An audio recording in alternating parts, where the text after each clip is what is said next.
എനിക്ക് ഇഷ്ടപ്പെട്ടു. എൻ്റെ ബ്രദറായതുകൊണ്ട് എന്താ പറയുന്നത്, വെരി നൈസ്.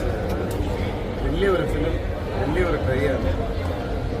ആക്ഷൻ സീക്വൻസ് ആയിട്ട് പടത്തോടെ ക്യാമറമാൻ പേര് വെട്രിവേൽ പഴനിസ്വാമി. ഞങ്ങളൊക്കെ ചെറുപ്പത്തിൽ നിന്ന് ഒന്നിച്ച് വളർന്നത്. ഞാൻ വെട്രി ആക്ച്വലി ഞാൻ അൻപനൊരു പടം ചെയ്യാൻ ഞാനാണ് ആദ്യം ഹീറോ. അതിനുശേഷം വെട്രി ക്യാമറ ഇന്നേ വരെ ആ റിലേഷൻഷിപ്പ്. ഒരു സീൻ എടുത്തു പറയും, ന്യൂസ് ബോംസ് ഉണ്ട്. ഞാൻ ക്ലാപ്പ് അടിച്ചു, നിങ്ങളെല്ലാവരും കൂടെ ക്ലാപ്പ് അടിച്ചിട്ട് அந்த ഫോറസ്റ്റിനകത്ത് ഫ്രോസൺ ഏരിയയിലിരിക്കുമ്പോൾ മഞ്ഞൊക്കെ പെണ്ണുകൾ പറയുന്ന ഡയലോഗില്ല, എക്സ്ട്രാഡിനറി ഡയലോഗ്. ആണെങ്കിൽ എത്ര പേരുണ്ട്? 15 പേര്. പെണ്ണുകൾ 25 പേര്. അപ്പോൾ കൊല്ലാമല്ലോ. പെണ്ണെന്ന് പറഞ്ഞാൽ താഴ്ന്നതല്ല, പെണ്ണുക്ക് കൊല്ലാമല്ലോ വാർന്ന് വരുമ്പോൾ.